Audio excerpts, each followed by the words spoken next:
Good morning internet. एक और नया ब्यूटीफुल दिन हो गया है यहाँ नॉम पेन कंबोडिया में। मैं जा रहा हूँ थाई एम्बेसी, जहाँ मुझे थाईलैंड के वीज़ा के लिए अप्लाई करना है। मैं बताता हूँ क्या प्रोसेस रहेगा। बहुत सिंपल पेपर वर्क है, केवल 3 से 6 महीने की बैंक स्टेटमेंट लगानी है फाइनेंशियल फंड प्रूफ करने के लिए। उसके अलावा आपको अपना पासपोर्ट तो देना ही है ना, और वो 6 मंथ्स वैलिड होना चाहिए, obviously like always it is. उसके अलावा फोटोग्राफ चाहिए और फॉर्म भरना है थाई एम्बेसी में, जो वीज़ा एप्लीकेशन फॉर्म होता है। बस प्रीटी मच यही पेपर वर्क है। एंड आपकी going into the Thailand flight या जो भी बस वगैरह की बुकिंग है, और गोइंग आउट ऑफ थाईलैंड वो भी लगानी है। बस यही पेपर वर्क है। अब मैंने बुक की है ग्रैब यहाँ से एम्बेसी जाने के लिए। करीब 4 किलोमीटर है मेरे हॉस्टल से।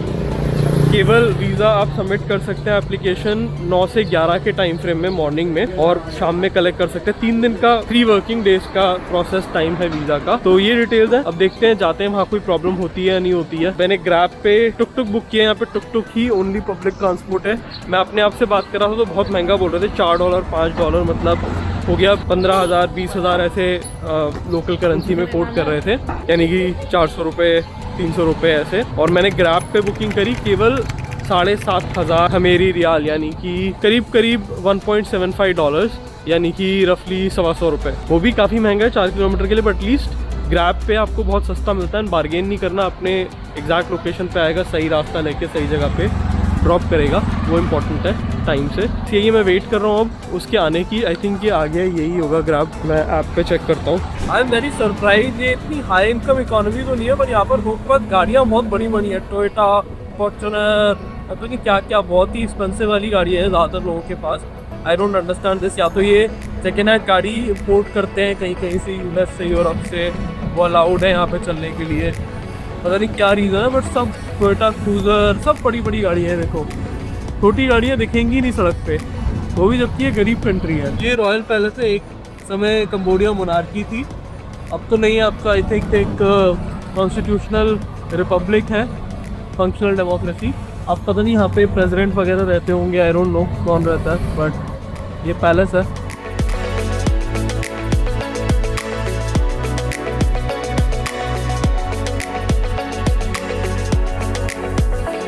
हर जगह रेस्टोरेंट कुछ चाइनीज़ भी लिखा हुआ है, अब वॉल्स चाइनीज़ के बनाए हुए।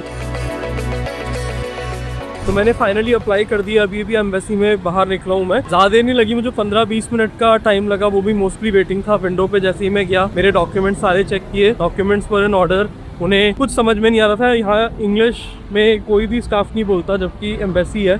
उनको बताना पड़ रहा था ये मेरा नाम है, ये यहाँ लिखा है मेरा नाम, देख लो बैंक स्टेटमेंट पे, ये एंडिंग बैलेंस है। उन्हें कुछ नहीं पता लग रहा था पढ़ के कि क्या लिखा है क्या है। करेंसी भी नहीं समझ में आ रही थी उन्हें, कौन सी करेंसी में अमाउंट लिखा हुआ है। तो बहुत एक्सप्लेन करना पड़ा, उसी में थोड़ी प्रॉब्लम हुई। एंड वो इरिटेट हो रहे थे, समझ में खुद नहीं आ रहा उनको, पर वो इरिटेट भी बहुत हो रहे थे। And this is something typical of Thailand somehow. Thailand का आप वीज़ा अप्लाई करेंगे, इवन एयरपोर्ट को अगर ऑन अराइवल लेंगे ना, तो एक बिहेवियर जो है ना वो बहुत अच्छा, एटलीस्ट इंडियन पासपोर्ट पे तो मैंने देखा है कि नहीं है। हालांकि इससे इंडियन जाते हैं थाईलैंड, बट एनीवे फास्ट था प्रोसेस, ऐसा कोई लंबा चौड़ा काम नहीं था, क्योंकि पेपर वर्क पूरा था ही। अब उन्होंने मुझे 3 वर्किंग डेज बोला है, यानी कि टोटल 4 दिन लगते हैं। फिर उसके बाद मुझे जा करके इवनिंग में कलेक्ट करना होगा। आई होप स्टैंप लग जाएगी, स्टैंप हो जाएगा। मुझे लग रही है बहुत तेज भूख, मैंने सुबह से कुछ भी नहीं खाया है। बाकी आसपास तो खाने का कुछ भी है नहीं, यहाँ पर सारा एम्बेसी एरिया ही है ये, एक के बाद एक जापान की और बाकी कंट्रीज़ की, साउथ ईस्ट एशियन कंट्रीज की ज़्यादातर एम्बेसी है। यहाँ पर फिलीपींस था पास में, तो ये एरिया है एम्बेसी एरिया। 3 days later.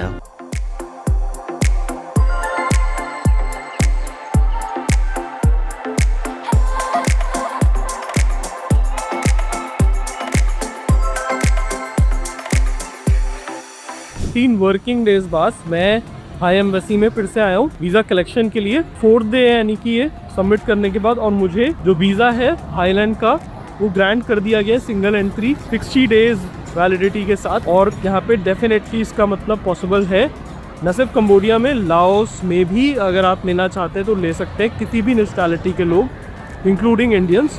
और ये हर जगह नहीं होता है, नेबरिंग कंट्रीज़ में कई बार कुछ कंट्रीज़ अलाउ करती है जहाँ से काफ़ी सारे विजिटर्स लैंड बॉर्डर्स क्रॉस कर रहे होते हैं। तो कहीं और भी अगर आप हैं और आप नेबरिंग कंट्री का वीज़ा लेना चाहते हैं जहाँ बहुत लोग लैंड बॉर्डर से जाते हैं, तो पहले आप चेक कर लें पूछ लें कॉन्सुलेट के ईमेल को निकाल के उनकी वेबसाइट से मेल डाल के पूछ लें कि मैं इस नेशनैलिटी का हूँ और इस सिटी में लेना चाहता हूँ आपकी कंट्री का वीज़ा, क्या आप अलाउ करते हैं हमें देने के लिए और क्या फीस और प्रोसीजर एंड डॉक्यूमेंट है, वो सब पूछ लें, वो लेकर आएँ और अप्लाई करें। अगर वो अलाउ करते हैं तो आपको भी ग्रांट हो पाएगा। अदरवाइज़ आपके पास एक ही ऑप्शन होता है यूजुअली कि अपनी होम कंट्री जहाँ आपका रेजिडेंस है, परमानेंट प्लेस ऑफ रेजिडेंस, वहीं से आप अप्लाई कर सकते हैं। अदरवाइज अगर वो कंट्री अलाउ नहीं करती है तो जैसे मैंने बताया था वीज़ा फीस थाईलैंड की मुझे पड़ी $40 विच इज़ रफली 1200 थाई बात, और इंडिया में भी आई थिंक इतना ही सेम खर्चा होता है विच अमाउंट्स टू ऑलमोस्ट 3000 रुपीज़ मेरे ख्याल से प्रेजेंट जो कन्वर्जन रेट है उसके हिसाब से। यहीं से मेरी फ्लाइट भी है और अब की बार मैं रुका हूँ यहाँ पे मैड मॉन्की हॉस्टल नॉम्पेन। ये एक बहुत ही पॉपुलर चेन ऑफ हॉस्टल पूरे साउथ ईस्ट एशिया में, बैंकॉक में भी है, चिंगमाई में भी है और भी जगह, and it's known for its parties and the opulent ambience. बिल्कुल होटल जैसी फीलिंग है। ये देखो ये एंट्रेंस ऐसे लेक टाइप की बनी हुई है और ये मस्त रिसेप्शन है इनका।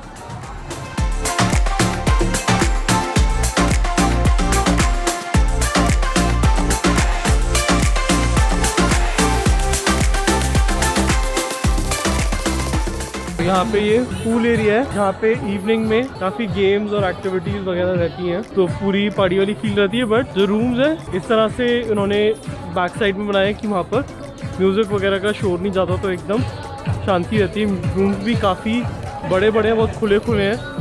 एक रूम में 4 बेड्स हैं और बहुत चौड़े चौड़े अच्छे बेड्स हैं। एंड नॉम्पेन में मेन जो प्रॉब्लम है कि बाहर खाने की बहुत इशू है, तो हर हॉस्टल में खाना होता ही है। इनका भी मैंने देखा वही $5 से $6, यहाँ पर थोड़ा सा और ज़्यादा है दूसरे वाले हॉस्टल से भी खाना, बट यहाँ पे नॉम्पेन में कोई और ऑप्शन ही आपके पास है नहीं प्रीटी मच। ये कोवर्किंग एरिया भी बना रखा है, यहाँ पे लोग बैठ के आराम से काम कर सकते हैं। वाईफाई स्पीड इज़ गुड, जो पिछले वाले हॉस्टल में नहीं थी एक्चुअली। यहाँ पे मैड मॉन्की में मुझे मिल गया एक और इंडियन, ये आया है सिंगापुर से। ये सॉफ्टवेयर डेवलपर है सिंगापुर में, साउथ ईस्ट एशिया, वहाँ से बहुत की फ्लाइट चलती रहती है, घूमते रहते हैं। अब ये Cambodian, how many days are you there for in Cambodia? For 10 days.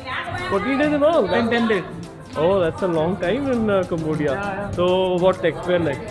We are From going Phnom to Korong for New Year. Korong is very good, huh? Now, when you say we go to Cambodia for 10 days, like what is there in Cambodia for 10 days? People ask that. But we planned out like there are quite a lot of things to do here. Really? Yeah. At least Siam Reap is the only thing, and at least I felt very comfortable in Siam Reap. Yeah. Because food is very easy here in Phnom Penh. Food will be a tough part, Okay. and I hope Korong is definitely better because a lot of people go there in Korong. I'm pretty sure all sort of food should be available. Here it's very difficult. Okay. I hope you enjoy your stay. You do? Yep. Yes, you do. Okay, same here. Absolutely. See you around. Bye. Bye. तो hostel में रहने का यही सबसे बड़ा फायदा है। जो आप सेव करते हो मनी वो तो एक अलग चीज़ है, but you really get so much amazing experiences. इतने सारे लोगों से मिलने का मौका मिलता है, इतने इंटरेस्टिंग लोगों से मिलने का मौका मिलता है, बहुत सारी कंपनी आपको मिल जाती है अपने ट्रैवल में। इनफैक्ट मज़ा आता है बहुत सारा आपको। आप सोलो भी ट्रैवल करो तो अगर हॉस्टल में रह रहे हो तो you will always find interesting company. तो consider staying in hostels if you haven't before. Private rooms भी होते हैं हॉस्टल में, अगर आप शेयर्ड रूम्स में नहीं रहना चाहते हो तो वो भी आप कंसिडर कर सकते हो। तो वही सब ये मैड मॉन्की कोरोंग में भी है। I should have gone to Coron, इतनी तारीफ कोरोंग की है, आप आएँ तो आप चले जाइएगा। एंड लाओस में भी खुल गया अब मैड मॉन्की। चलो अब मैं अपने रूम में जाता हूँ, आपको रूम भी दिखाता हूँ जल्दी से।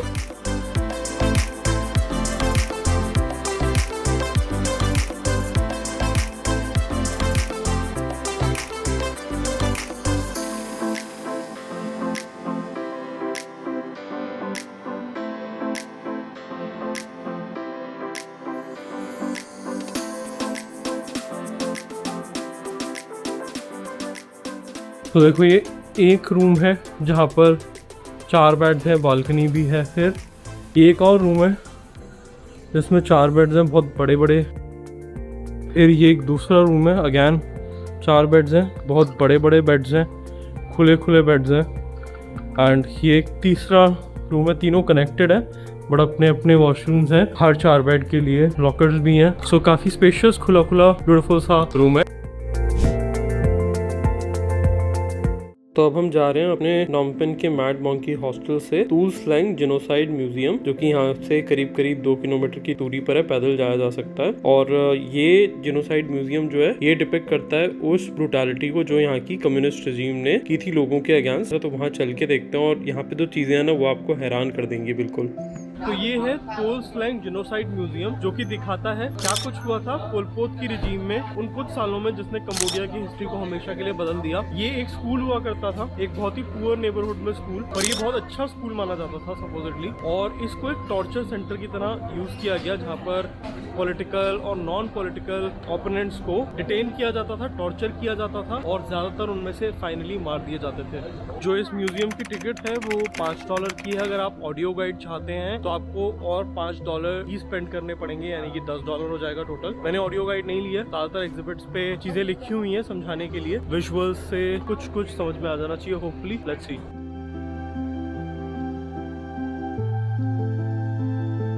यहाँ दिखाया कैसे स्कूल के नॉर्मल इक्विपमेंट्स को ही यूज करके और लोगों को टॉर्चर किया जाता था, और इस एरिया के आसपास के लोगों को पता भी नहीं था कि यहाँ पे क्या चल रहा है। तो यहाँ पे ये जो गाइड है वो ये बता रहे हैं कि कैसे लोग एक दूसरे की मुखबिरी करने पे मजबूर थे, और जिन लोगों को इस शक पे पकड़ा जाता था कि वो जो रेजीम है उसके अगेंस्ट कुछ साजिश कर रहे हैं, तो उनको यहाँ पर इस तरीके से बेड पे बांध दिया जाता था और बुरी तरीके से टॉर्चर करके इंटेरोगेट किया जाता था। जो भी रूल्स यहाँ पर बनाए गए थे वो हर एक प्रिजनर को मानने होते थे। नहीं मानने पर उनको कोड़ों से बेरहमी से मारा जाता था, और फिर कुर्सी में बांधकर उन्हें बिजली के झटके तक दिए जाते थे। इस 3 मंजिला इमारत में कुल मिलाकर के 20 सेल थे, और हर एक सेल में कई प्रिजनर्स को भरा जाता था। सेल के अंदर ही आपको बेसिकली पूरा दिन बिताना होता था, और हालत बहुत ही खराब थी। इतना लोगों को टॉर्चर किया जाता था, किसी के दांत निकाल लिए जाते थे, बहुत ही बुरी मौत मरते थे लोग यहाँ पर। तो हालांकि था तो ये एक स्कूल, बट जो डेमोक्रेटिक काम्पुचेया थी, जो नाम खमेर रूज ने दिया था इस देश को अपने राज में, तो उस पीरियड में ये एक डिटेंशन कैंप हो गया था, और सबसे ज़्यादा खतरनाक, सबसे टॉर्चरस डिटेंशन कैंप था ये। तो यहाँ पे ये जो खमेर रूज की गवर्नमेंट, उसके कुछ लीडर्स की तस्वीरें हैं जो यहाँ पर रहे और उन्होंने टॉर्चर किया लोगों को।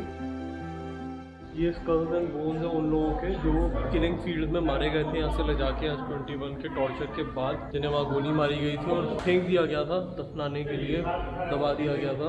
पोल पोत खमेर रूज के मेन लीडर थे, उन्होंने ही कम्युनिस्ट रेवोल्यूशन जो थी वो पूरी लीड की थी यहाँ जो काम्पुचेया यानी कि कंबोडिया था वहाँ पर।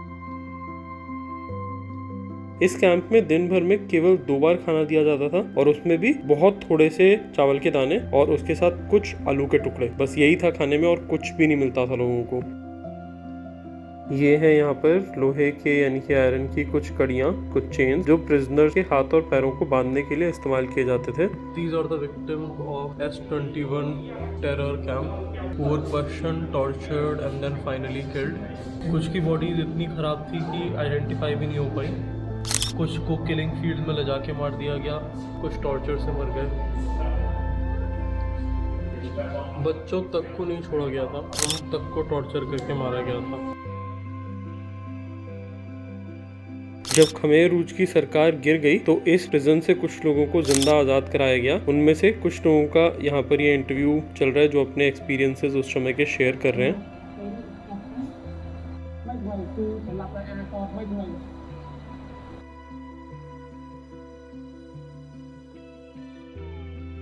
पोल पोत जंगलों में चला गया अपनी आर्मी खमेर रूज के साथ। 1998 में उसकी मौत हो गई, उसे बहुत ब्रूटली मारा गया। एंड कंबोडिया के जो कुछ हिस्से थे जहाँ पे तभी भी खमेर रूज का राज था, वो भी खमेर रूज से आज़ाद हो गए। तो होपफुली ये वीडियो आपके काम का हो, अगर हो तो लाइक कर दीजिएगा, चैनल को सब्सक्राइब कर लीजिए। बहुत सारी वीज़ा इन्फॉर्मेशन, ट्रैवल इन्फॉर्मेशन, बहुत सारे फन ब्लॉग्स इस चैनल पे आते रहते हैं। मैं मिलता हूँ एक और एपिसोड में आपके साथ, तब तक के लिए टेक केयर, बाय बाय, और देखते रहिए अक्षर डिस्कवर द वर्ल्ड।